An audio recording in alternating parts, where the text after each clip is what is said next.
이제 다 같이 영과 진리로 하나님 앞에 예배드리겠습니다.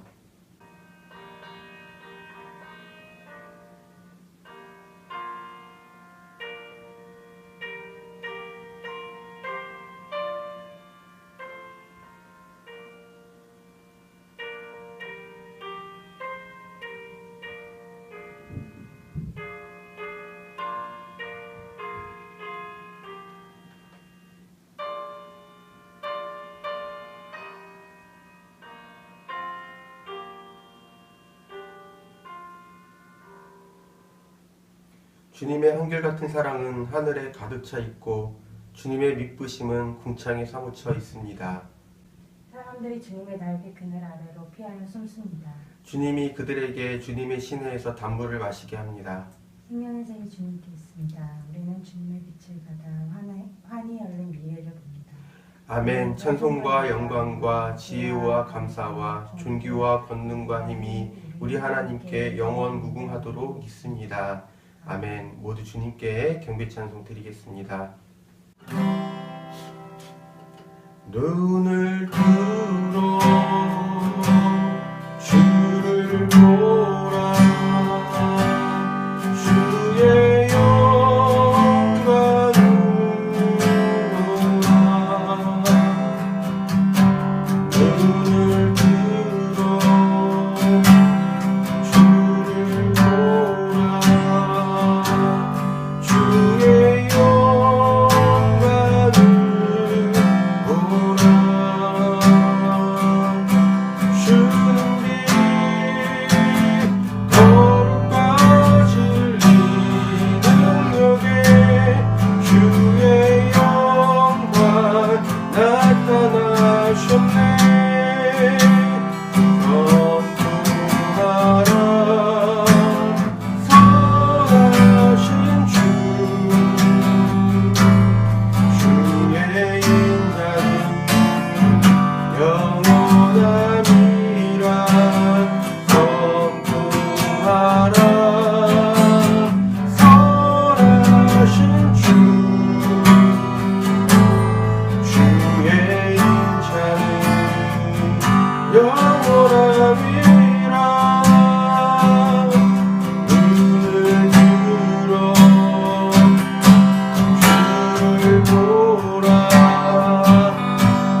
예수님 날 사랑하시니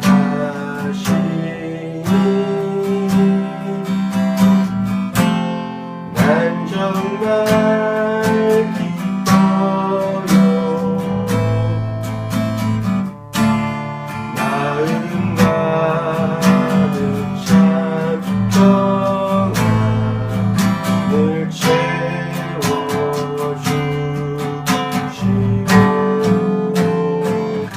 강하신 주님 두 팔로 나를 안으시네.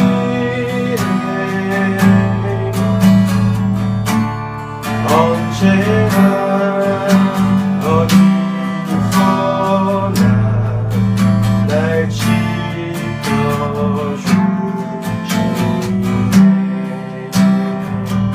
예수님 날 사랑하시니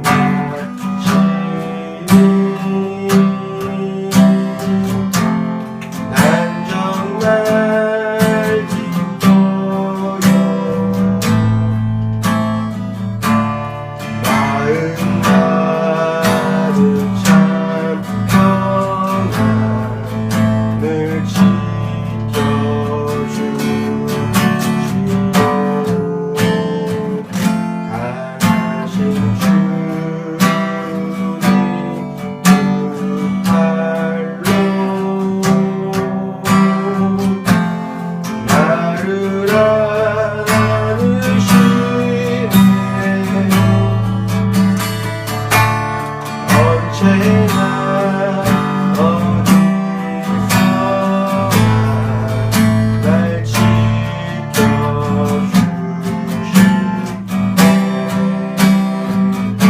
예수님 날 사랑하시니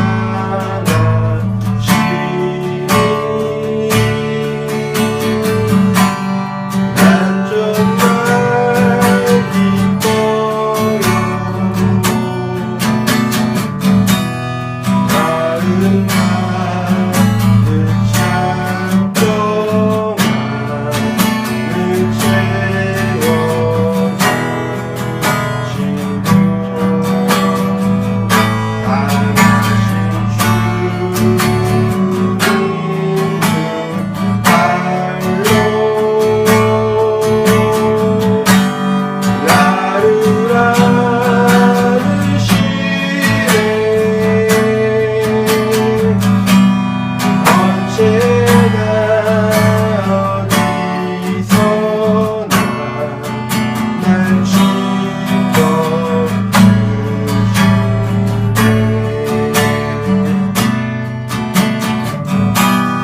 언제나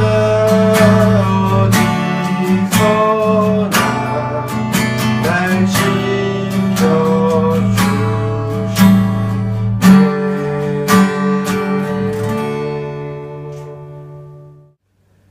오늘 이 시간 하나님께서 우리에게 주시는 말씀은 마태복음 2장 1절에서부터 12절까지의 말씀입니다. 신약성경 1면에 있습니다. 제가 봉독할 때에 살아계신 하나님 아버지 음성을 다 들으실 수 있기를 소원합니다. 헤로드 왕 때에 예수께서 유대의 베들레헴에서 나셨다. 그런데 동방으로부터 박사들이 예루살렘에 와서 말하였다. 유대인의 왕으로 나신 이가 어디에 계십니까? 우리가 동방에서 그의 별을 보고 그에게 경배하러 왔습니다. 헤로드 왕은 이 말을 듣고 당황하였고 온 예루살렘 사람들도 그와 함께 당황하였다. 왕은 백성의 대제사장들과 율법 교사들을 다 모아놓고서 그리스도가 어디에서 태어나실지를 그들에게 물어보았다. 그들이 왕에게 말하였다. 유대 베들레헴입니다. 예언자가 이렇게 기록하여 두었습니다. 너 유대 땅에 있는 베들레헴아, 너는 유대 고을 가운데서 아주 작지가 않다. 너에게서 통치자가 나올 것이니 그가 내 백성 이스라엘을 다스릴 것이다. 그때 헤롯은 그 박사들을 가만히 불러서 별이 나타난 때를 캐어 묻고 그들을 베들레헴으로 보내며 말하였다. 가서 그 아기를 샅샅이 찾아보시오. 찾거든 나에게 알려주시오. 나도 가서 그에게 경배할 생각이오. 그들은 왕의 말을 듣고 떠났다. 그런데 동방에서 본 그 별이 그들 앞에 나타나서 그들을 인도해 가다가 아기가 있는 곳에 이르러서 그 위에 멈추었다. 그들은 그 별을 보고 무척이나 크게 기뻐하였다. 그들은 그 집에 들어가서 아기가 그의 어머니 마리아와 함께 있는 것을 보고 엎드려서 그에게 경배하였다.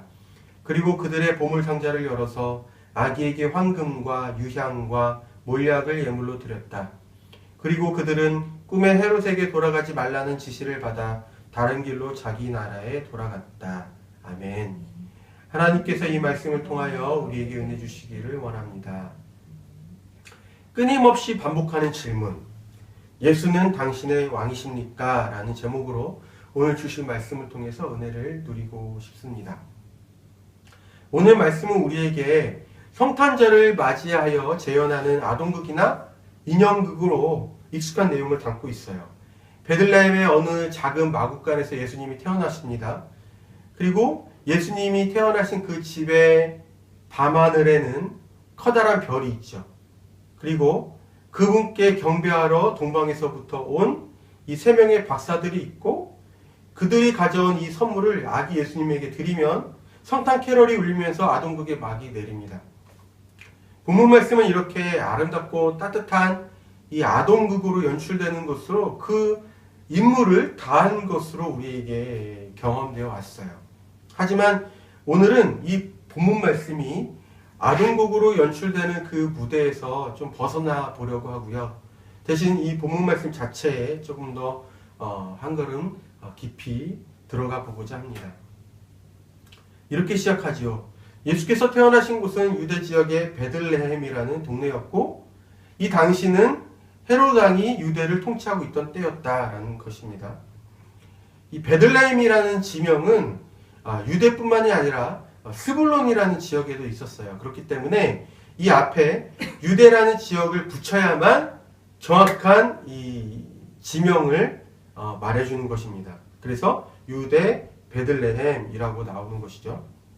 예수께서 유대 베들레헴으로 태어나시게 된 것은 본래 요셉과 마리아가 나사렛에서 살고 있었지만은 고향에 가서 호적 등록을 하라는 이 로마 황제의 명령이 있었기 때문에 이들은 자신들의 고향인 유대 베들레헴으로 왔기 때문입니다. 오늘의 우리는 타 지역으로의 이동에 그다지 불편함이 없었기 때문에 타 지역으로 자유롭게 이동해서 살 수 있어요. 하지만 고대 사회에서는 거주지를 이동해서 산다라는 것이 우리처럼 쉽게 마음먹을 만한 일은 아니었습니다. 전쟁이나 기근과 같은 상황이 아니고서는 익숙하고 아는 사람 많은 고향에서 사는 일이 훨씬 나은 것이었습니다.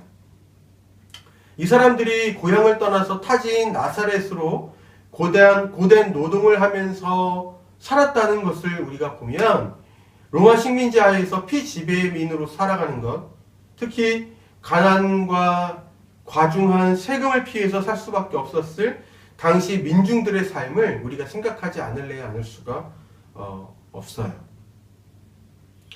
헤롯 왕은 유대인이 아님에도 불구하고 이 헤롯 왕은 참고로 에돔인이었습니다.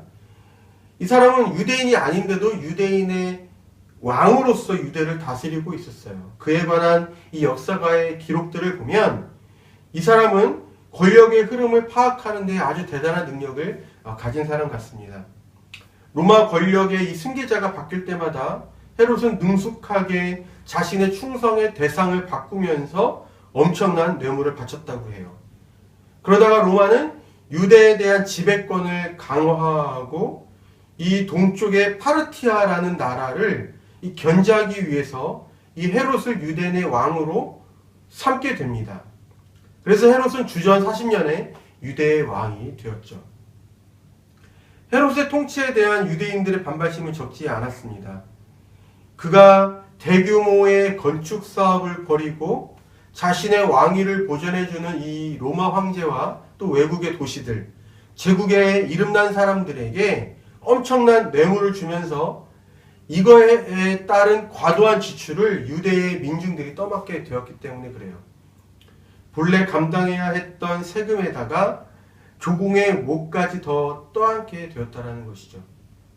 그런데도 헤롯은 자신을 가리켜서 유대인에게 평화를 가져다 주는 약속된 메시아라는 주장까지도 스스로 했다고 합니다. 헤롯은 성전을 자신의 왕권을 유지하기 위한 수단으로 삼았던 사람인데 자신의 정책이나 선전, 이 목적에 따라서 이 대제사장을 임명하거나 제명하기도 했다고 그래요. 상황이 이러하니 대제사장들을 비롯한 종교 지도자들이 적어도 표면상으로는 헤롯의 눈치를 살피지 않을 수 없었던 상황이었던 것이죠.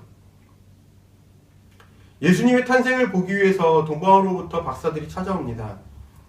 성서학자들은 이 사람들이 페르시아에서부터 왔을 것이다 라고 보고 있는데 여기에서 이 박사로 번역된 이 단어는 사실은 점성술사가 더 정확한 번역에 가깝다고 볼 수가 있어요.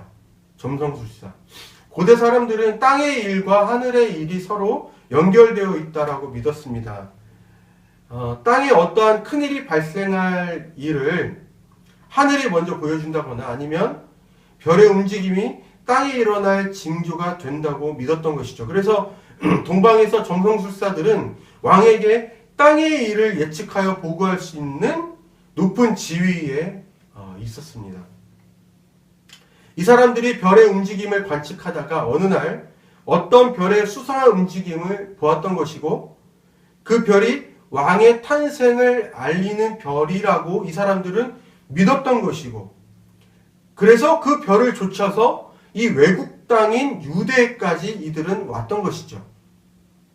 그 별이 왕의 탄생을 알리는 별이라고 이 사람들이 여겼기 때문에 이 사람들은 유대 땅에 와서 제일 먼저 찾은 곳이 왕궁이었습니다.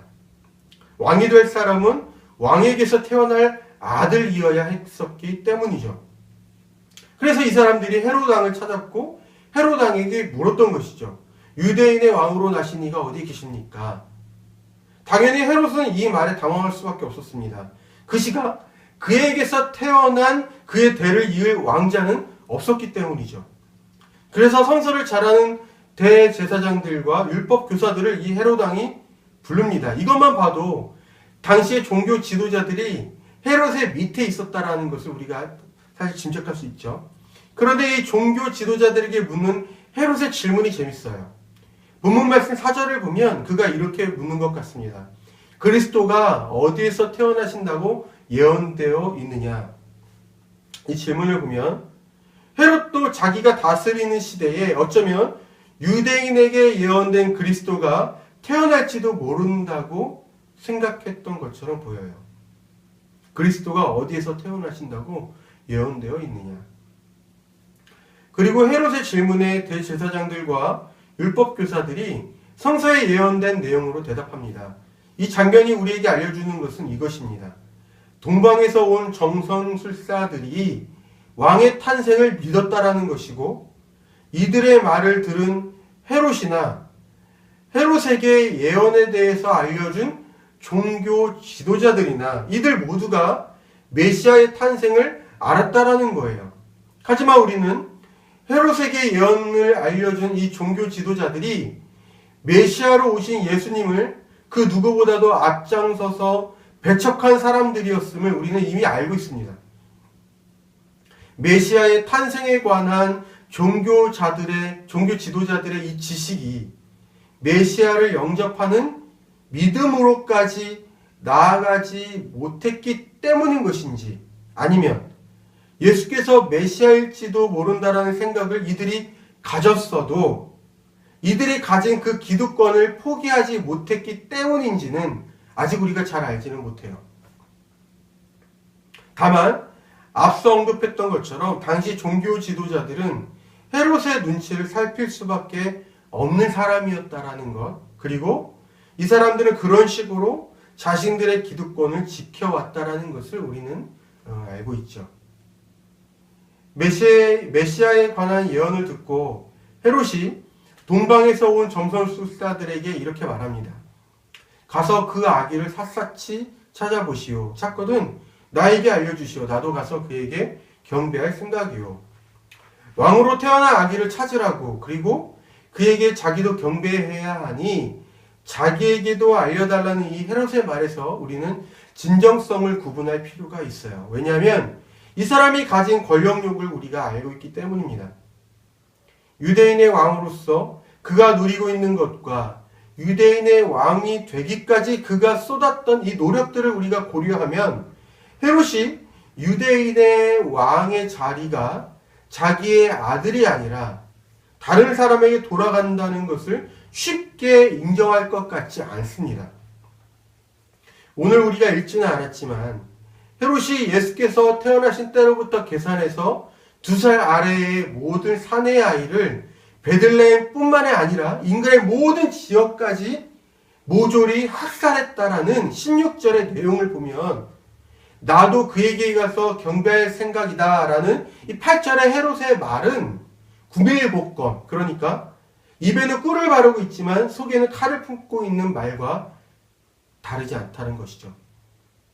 다만 아기 예수를 찾거든 자기에게 알려달라는 이 헤롯의 말에는 진심이 담겨 있습니다. 자기의 왕권을 지키기 위해서는 왕으로 태어난 이 아기를 제거해야 했으니까 말이죠. 헤롯의 말을 듣고 동방에서 온 이 점성술사들은 왕으로 태어나신 아기를 찾으려 떠납니다. 그리고 마침내 베들레헴에서 이들을 만나게 되죠. 그들이 애초에 페르시아를 떠날 때부터 챙겨온 왕에게 적합한 선물을 가지고 아기 예수에게 드리면서 경배합니다. 우리는 동방에서 온 점성술사들이 가져온 황금과 유향과 이 모략에 대해서 그것들과 예수님 사이의 관련성을 찾아내려고 애쓸 필요가 없어요. 이를테면 황금은 왕을 상징하고 유향은 하나님을 상징하며 모략은 죽은 자를 상징한다는 식으로 말이죠. 대신 여기에서 우리가 알아야 할 것은 정성술사들이 이 별을 보고 그 별이 왕의 나심을 알리는 별이라는 것을 알았고 그에 따라서 처음부터 왕에게 바칠 만한 선물을 챙겨가지고 왔다라는 것. 그리고 이제 갓 태어난 아기 예수였지만 그들 눈에는 왕으로 비춰진 이 아기 예수께 마음속으로부터 우러나온 경배를 드렸다라는 것입니다.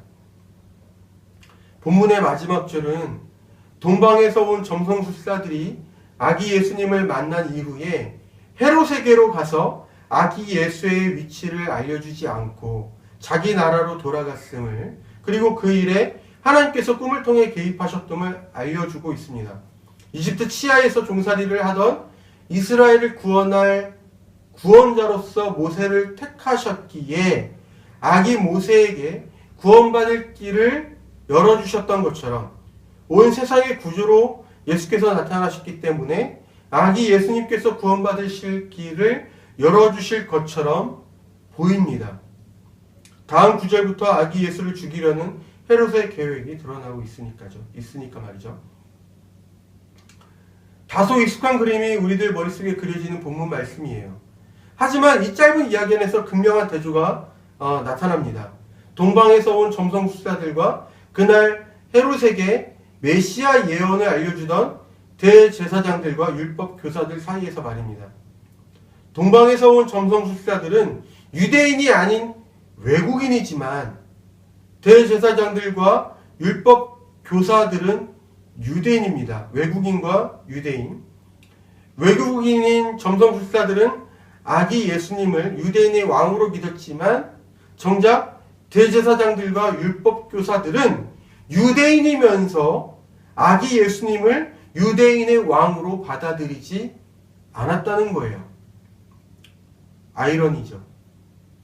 오히려 그들은 이후에 예수님을 배척하는 일에 앞장을 서게 되죠.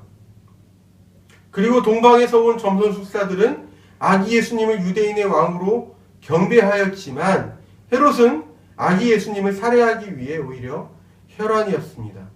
이 두 대조 속에서 우리는 두 가지를 깨닫게 돼요. 하나는 구원 역사에서 본래는 유대인이 주역으로 정해졌었지만 이제는 유대인이 아니라 오히려 외국인에게로 넘어가고 있었다라는 거예요. 실제로 마태가 복음서를 기록할 때 이 마태 공동체는 처음에는 유대인들이 주를 이뤘어요. 하지만 점차 회심한 외국인들이 더 많아지던 때였습니다. 그러니 이 본문을 읽는 마태 공동체 구성원들은 구원이 유대인에게서 나는 것이 아니라 오히려 외국인에게까지로 더 확장되는 것이 자연스럽게 다가왔을 것입니다. 둘째는 헤롯 아래에서 그의 눈치를 보면서 자신들의 기득권을 지키던 이 대제사장들이나 율법교사와 같은 종교 지도자들, 그리고 왕권에 대한 욕망에 사로잡힌 이 헤롯은 메시아의 탄생을 믿지도 않았을 뿐 아니라 오히려 제거하려고 했다는 것입니다. 먹고 살 만한 것들이 없기 때문에 그것들에 대해서 집착하는 것이나 이미 충분히 먹고 살 만한데 누리던 그것들에 대해서 집착하는 것이나 이 둘의 다 태생은 달라도 같은 영향을 끼친다고 우리가 볼 수 있어요. 예수께서 왕으로 오셨다는 것은 헤롯에게는 자신의 왕권에 위협이 된다는 것 이상으로 자기가 누리던 것들을 잃어버리게 되는 것을 의미합니다. 메시아로서의 예수님의 통치 방식과 헤롯의 통치 방식이 정반대이기 때문에 그래요.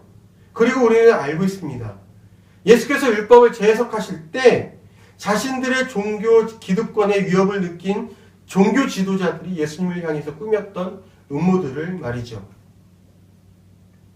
오늘은 교회 절기상으로 주연절이에요. 주연절은 예수께서 왕이신 예수 그리스도, 주님이신 예수 그리스도의 나타나심을 기념하는 절기예요. 그래서 교회력에 따라서 주일 설교를 진행하는 교회들은 대부분 오늘 본문 말씀을 가지고 설교를 할 거예요. 오늘 본문 말씀 우리에게 질문합니다. 예수께서 정말 당신의 삶의 왕이 되십니까? 마치 예수님의 탄생 소식이 이방인인 외국인인 이 점성술사에게는 왕으로 다가왔지만 헤롯이나 종교 지도자들에게는 왕으로 다가가지 않았던 것처럼 질문하고 있습니다. 예수께서 정말 당신의 삶의 왕이 되십니까? 당신의 생각과 당신의 판단의 기준은 세상에서 학습받고 경험에 따라 습득한 지식입니까? 아니면 예수님 안에 충만하신 그분 하나님의 뜻과 그분의 정의입니까? 우리는 끊임없이 특히 무언가를 선택할 때마다 이와 같은 질문 앞에 서게 돼요. 그리고 하나님께서는 지속적으로 우리가 예수께서 나의 왕이십니다. 예수께서 가신 길과 그분의 말씀이 내 삶의 준거가 됩니다. 라고 고백하기를 기다리고 계신다는 거예요. 어떻게 보면 그때마다 우리는 외국인이면서 아기 예수님께 왕으로서의 경배를 드린 이 동방의 점성술사의 편에 서거나 아니면 나의 기득권에서 자유롭지 못해서 왕이신 예수께 경배하지 못하는 종교 지도자들이나 헤롯의 편에 서 있거나 이 둘 사이에서 어느 쪽에 서 있을 것인가를 선택하라는 질문 앞에 서 있는 것과 같다는 것이죠.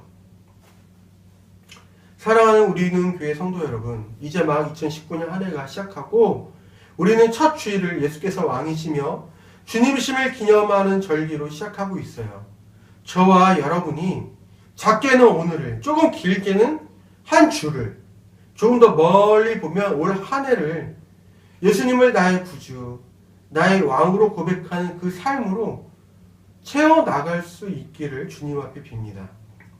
기도하겠습니다.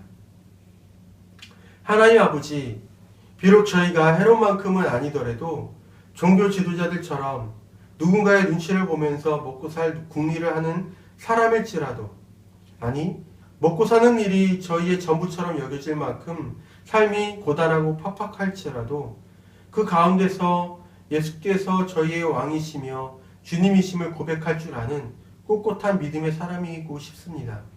주님, 저희를 도와주십시오. 어떠한 때라도 예수께서 보이신 참 사람으로서의 지조를 지켜나갈 수 있었으면 좋겠습니다. 주님, 저희를 불쌍히 여겨주십시오. 예수님의 이름으로 기도합니다. 아멘. 고단한 인생길 힘겨운 오늘도 예수 내 마음 아시네. 지나간 아픔도 마주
주님, 주님께서 저에게 주신 것들 가운데 일부를 주님께 드립니다.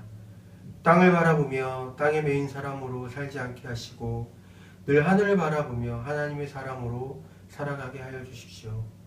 주님, 교회 예물 드리는 이들의 마음과 삶을 살펴주셔서 나누고 베푸는 일에 어렵지 않도록 채워주시고 교회에 드려진 이 예물이 하나님의 사랑이 필요한 곳에 아름답고 적절하게 잘 사용되도록 인도하여 주십시오. 감사드리며 예수님의 이름으로 기도드립니다. 아멘. 새해 복 많이 받으세요. 하루하루 건강하고 또 행복하게 살 수 있기를 빕니다. 우리는 교회 주일 공동체 예배는 주일 오전 11시 이곳에서 모여 드리고 있어요. 이번 주간에는 임상순 정경화 선교사님 가정이 때에 알맞게 하나님의 사람들을 통해서 필요한 것들을 공급받을 수 있길 위해서 기도해 주시면 좋겠습니다. 이제 다 같이 화성 찬송을 부르시고 세상으로 나아가겠습니다.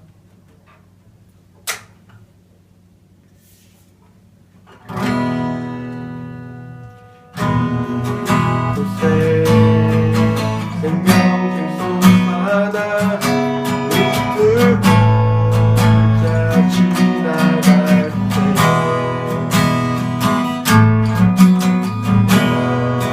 찬양 열매 맺히고 웃음소리 넘쳐납니다.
이제는 우리 주 예수 그리스도의 은혜와 하나님 아버지의 사랑하심과 성령 하나님의 깨닫게 하심과 동행하심이 말씀 듣고 지키며 살기를 소원하는 우리는 교회의 모든 교우들과 목사님에게 지금으로부터 영원까지 함께 하시기를 축복하며 기도합니다.